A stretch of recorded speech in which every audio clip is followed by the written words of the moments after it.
special day. But when Connor McDavid hits 1,000 career points, you pull out all the stops, you bring in all the big guns. And Jason Demers is certainly that from the NHL Network, the former NHLer. Jason Demers, Connor McDavid couldn't have done it in a better way. 29-97, home crowd going crazy. Come on. Yeah, wasn't that just an amazing moment to see them coming down, especially on a slow 2-on-1 like that. And you knew where it was going. And if I'm the D-man on that play, I'm just shading all the way over to McDavid so he can't get that puck. But, just what a play. What a player. You can't say enough about him. And he's, for me, he's my GOAT. And I do think he's going to go down as the greatest of all time. I know. I just feel what he's doing in this day and age. That game back in the day was a lot different. I think obviously Wayno, you can't.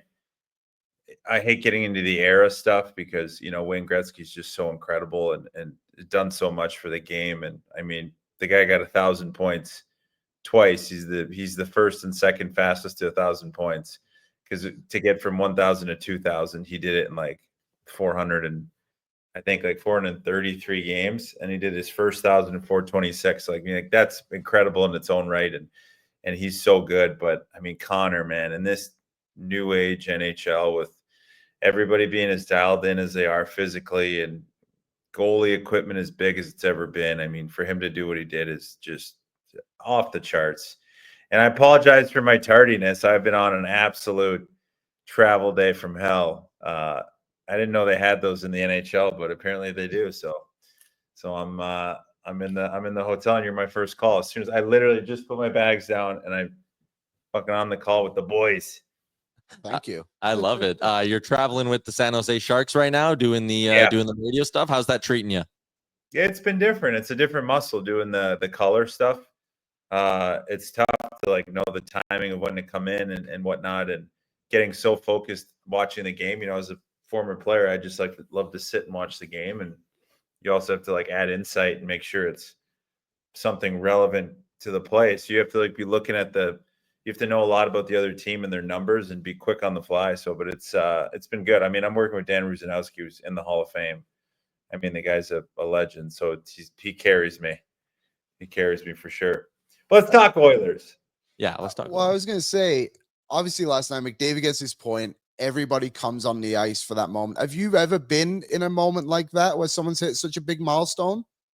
No, I mean, I don't think so. I'm trying to think, because we never cleared the bench. We were just having this conversation on the bus with somebody who's asking. They don't love when the bench clears, because it's in the first period and things like that. That seems to have become a kind of something new that over the years, the NHL and a lot of different leagues, they have the clearing of everything, and the benches go out to celebrate with the player. But no, I don't think I'm trying to think. I don't think I had anything.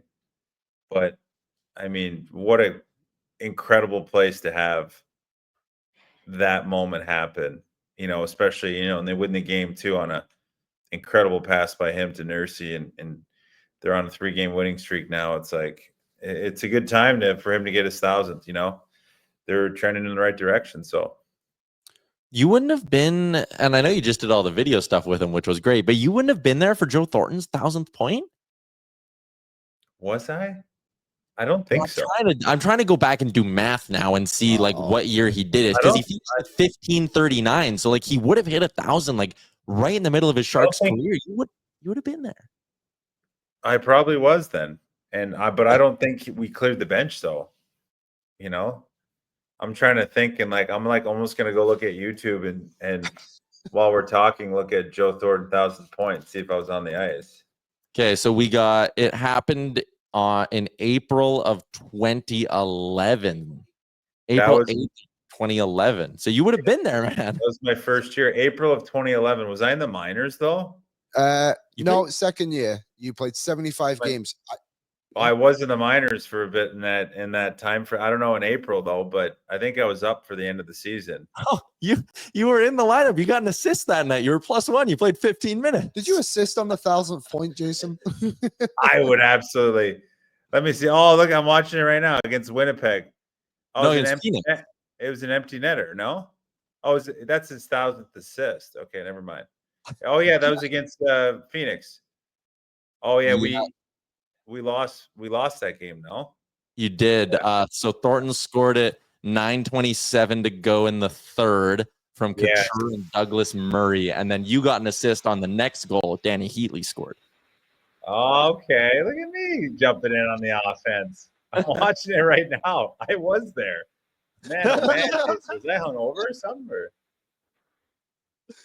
Clearly a special moment. Oh yeah, I remember that point now. Yeah, you're right. Man, I'm to all the fans that to all fans of watching hockey, being like, how can you forget all those moments? I mean, I had a lot of concussions those years, so I'm still piecing it all together right now. Hey, when you play 700 games, it's hard to remember them all. I mean, we were just talking about that on the bus as well. I was talking with a couple of the TV guys, and I was like, I remember that they just posted it. When Jumbo made those, we were playing Philly, and Jumbo made those 2-on-1 passes to Danny Heatley, where he was like stopped, and all the play was going on around him, and he was just like waiting. And like I remember that game, but then his 1,000th point, I remember I was on the bench, I had an assist in that game, so I'm like, geez Louise, Jay, clean it up. Okay? Circling back to the Oilers here quickly. I mean, you kind of blink now and you look, they're 9-7-1 on the year. And it does feel like just yesterday that there was some panic in the fan base. And Liam and I were sitting here trying to tell everyone it's going to be okay. And listen, Connor McDavid having 9 points in a 3-game stretch is certainly going to help get you back on track. But I think Darnell Nurse is playing great hockey. Leon's been on another level ever since McDavid got hurt. They're getting contributions from everywhere. This is looking a lot more like the Oilers team we thought we were going to get this year. Yeah, I mean, listen, we kind of talked about it, and we all said, listen, they'll figure it out, but it's they got to figure it out soon, and they seem to have gotten back on track, and I mean more so in their 5-on-5 play than anything. And you think their power play still didn't get a goal last game, and it hasn't been clicking the way it was, and their penalty kill is a little bit better. But I mean, that number is going to be so tough to get back. But they're kind of doing it 5-on-5, and they're doing it in different ways than they've done in the past. And I mean, I think that you look at that McDavid injury, and that kind of sparked them to play the right way a little bit, to be like, oh, guys, we can't let this slip. And then since he's been back, they went 2-1 when he was out, and then he's a freak of nature and fastest man alive, and somehow rehabbed a high ankle sprain in 2 days, whatever the hell that time frame was, which is nuts. It's nuts. And yeah, now they're kind of cooking, and Nursey's playing really well. Like Nursey and Kulak have been very good. Like they've been good. The spurts they've been together, playing together too. Like they've kind of found something, and those two guys really stepped up recently. And they're playing a good brand of hockey, because Bush is kind of still, he's figuring it out. And that line isn't as dominant as they were. That unit of 5 isn't as dominant as they were last year. So it's good to see certain guys that were kind of written off. I mean, Darnell's +2 on the season, and he's having a sneaky good year right now, and playing the right way. And yeah, I think anytime there's no news on Darnell, it's a good thing. And right now, I'm really liking his game just overall. I think he's been solid, and they need that from him, especially if they want to win. So, and they're getting serviceable goaltending. It's kind of one of those things. I was saying it on the network that like the Pacific's so bad, no offense to the other teams, but like you can ho-hum your way into the top 3, because LA is kind of the big surprise. They've been playing out of their minds. And then you have Vegas and you have Vancouver, and then after that it's kind of like, well, it's pretty open, other than Van, and even Van at times has struggled. I think they're getting Joshua back, which will be big, but they've struggled. They're not the kind of team they were last year. So obviously I think Edmonton's gonna have a good time. They're gonna be able to get up the standings, I think, fairly quickly if they play some good brand of hockey. But it's still weird to look at their stats and see where they're at recently. Like they haven't doesn't jump off the page right now. They haven't really played the Pacific that often either. Like Calgary a couple times, Vancouver, Vegas, but the other bunch of games against San Jose and Anaheim left. But you mentioned there Darnell Nurse. Looking at his game last night, Evan Bouchard led the defenseman in minutes, and then it was Nurse and Kulak were right there. Like, what are you kind of seeing from those two specifically that's making it work so well? Because you would think like Kulak being on his offside, it wouldn't work as well. Yeah, and actually, I just want to piggyback off that quickly too, because they are trying. They tried it in the Cup final and in the playoffs, didn't work that well, but they're now back to Kulak being on his offside. Is that something a defenseman at that stage of Kulak's career? Because he's never done it. He told us when we chatted with him at the Cup final, he has been a left side D-man his entire hockey career. Is that something he can get better at if they give him 30 games, or is it too hard to use a cliche like teach an old dog new tricks like that?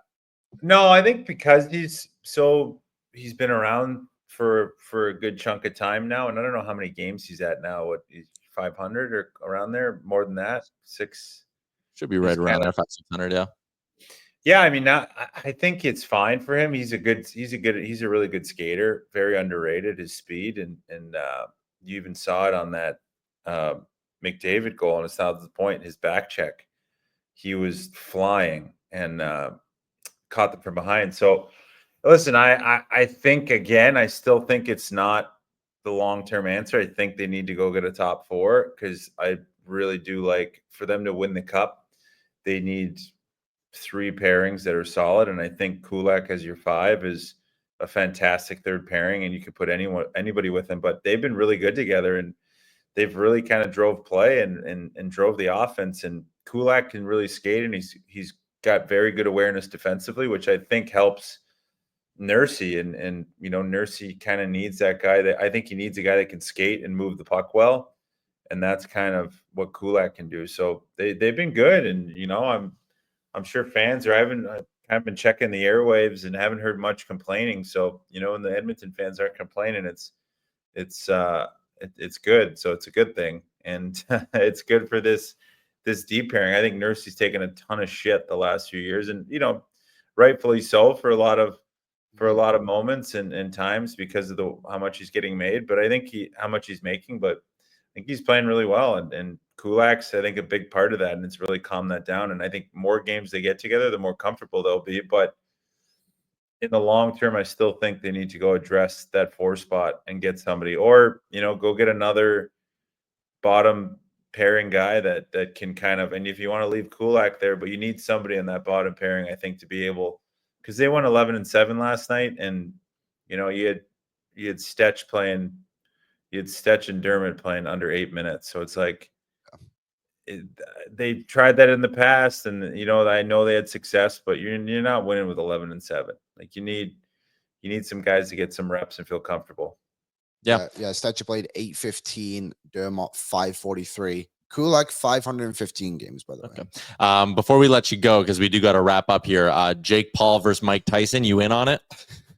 It's on Netflix, and I have a subscription, so I mean, I might as well just fucking meander over there and look at it.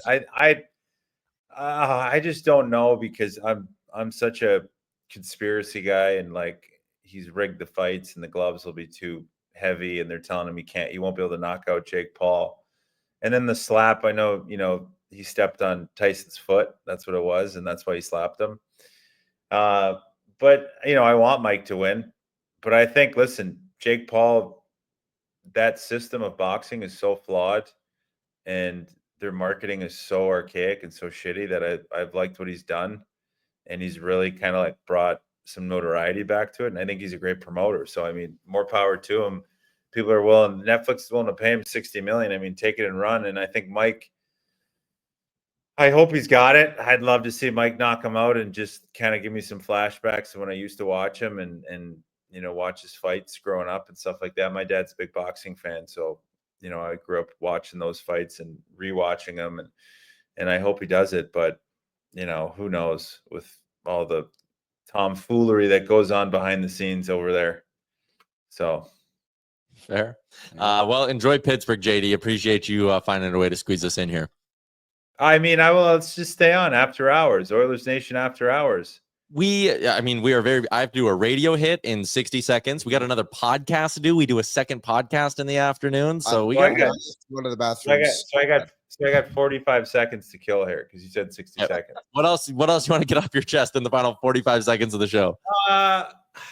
You got to get Jeff Skinner going. Yeah. Knoblauch, I don't think is a big 10 minutes last night. He's been benched a couple times now too.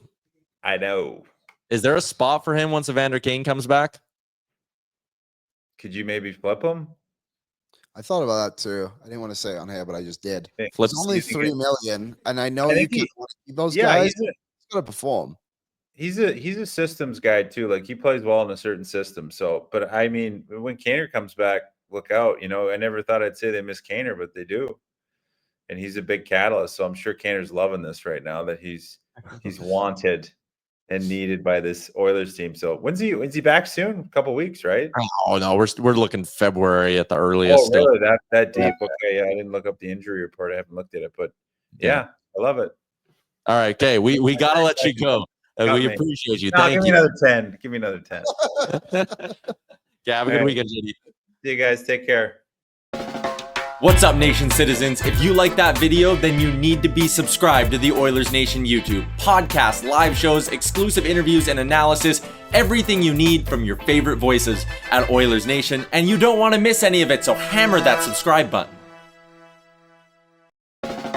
What's up, Nation citizens? If you like that video, then you need to be subscribed to the Oilers Nation YouTube. Podcasts, live shows, exclusive interviews, and analysis. Everything you need from your favorite voices at Oilers Nation. And you don't want to miss any of it, so hammer that subscribe button.